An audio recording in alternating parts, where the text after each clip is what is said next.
कांग्रेस एक बार फिर से पुराने चेहरों पर दांव खेलती हुई दिखाई दे रही है। ये ब्रेकिंग न्यूज है। सूत्रों के हवाले से राहुल वायनाड से चुनाव लड़ेंगे, ये जानकारी है और इस बात पर कांग्रेस की केंद्रीय चुनाव समिति की बैठक में मुहर भी लगाई गई है। इतना ही नहीं, कांग्रेस सभी मौजूदा सांसदों को टिकट एक बार फिर से दे सकती है।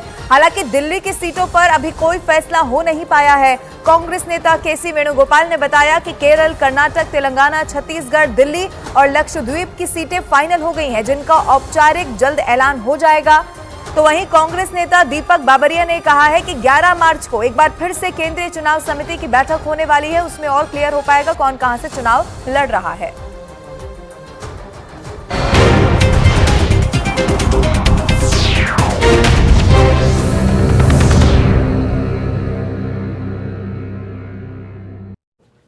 चक्कर काटने पड़े थे। एक दिन पहले दिन भर चले ड्रामे के बाद शाम को सीबीआई को शाहजहां शेख की कस्टडी मिली थी। शाहजहां शेख पर संदेशखाली में 200 से ज्यादा लोगों को भड़काकर ईडी की टीम पर हमला करवाने का आरोप लगा था और इसी के बाद पूरे देश में संदेशखाली के बारे में चर्चा शुरू हो गई थी। यही नहीं, बंगाल की सियासत का फोकस भी संदेशखाली पर शिफ्ट हो गया। बंगाल के कई बड़े नेताओं ने संदेशखाली का दौरा किया। एक दिन पहले उत्तर 24 परगना के बारासात में प्रधानमंत्री ने भी संदेशखाली की 5 महिलाओं से मुलाकात की थी। क्योंकि संदेशखाली में ईडी के अधिकारियों पर हमले के कुछ दिन बाद संदेशखाली की आदिवासी महिलाओं ने शाहजहां शेख पर गंभीर आरोप लगाए थे। वहां प्रदर्शन किया था और संदेशखाली सुलग उठा था।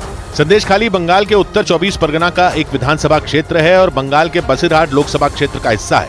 लेकिन इसकी भौगोलिक स्थिति इसे बंगाल के दूसरे विधानसभा क्षेत्रों से अलग करती है, क्योंकि ये दुनिया के सबसे बड़े डेल्टा सुंदरबन का हिस्सा है और वहां के 104 टापुओं में एक टापू है। जब नदियां समुद्र से मिलती हैं तो वो अपने साथ बहाकर लाए गए मिट्टी, कंकड़ और पत्थर को समुद्र के किनारे छोड़ देती हैं और इसे ही डेल्टा कहते हैं। और सुंदरबन तो दुनिया का सबसे बड़ा डेल्टा है, जो भारत और बांग्लादेश के बीच करीब 10,000 वर्ग किलोमीटर तक फैला है। और यहाँ भारत की गंगा और ब्रह्मपुत्र और बांग्लादेश की मेघना नदी बंगाल की खाड़ी में गिरती है और इसीलिए बंगाल का संदेशखाली नदियों से घिरा हुआ है। वहां जाने के लिए नेताओं को नाव का इस्तेमाल करना पड़ता है। शुवेंदु अधिकारी हो या सुकांत मजुमदार, ये सभी बसीरहाट के धामाखाली घाट तक तो गाड़ियों से पहुंच गए थे, लेकिन धामाखाली से संदेशखाली जाने के लिए इन्हें नाव पर सवार होना पड़ा था। यानी जिस संदेशखाली पर बंगाल का सियासी पारा चढ़ा, नेताओं के लिए वहां पहुंचना ही मुश्किल था। लेकिन संदेशखाली की महिलाओं ने शाहजहां शेख पर इतने गंभीर आरोप लगाए कि संदेशखाली बंगाल की सियासत का केंद्र बन गया और करीब 12,000 की आबादी वाले संदेशखाली पर बंगाल का सियासी पारा चढ़ गया। संदेशखाली जिस सुंदरबन डेल्टा का हिस्सा है, वो हरा भरा इलाका बंगाल टाइगर के लिए जाना जाता है।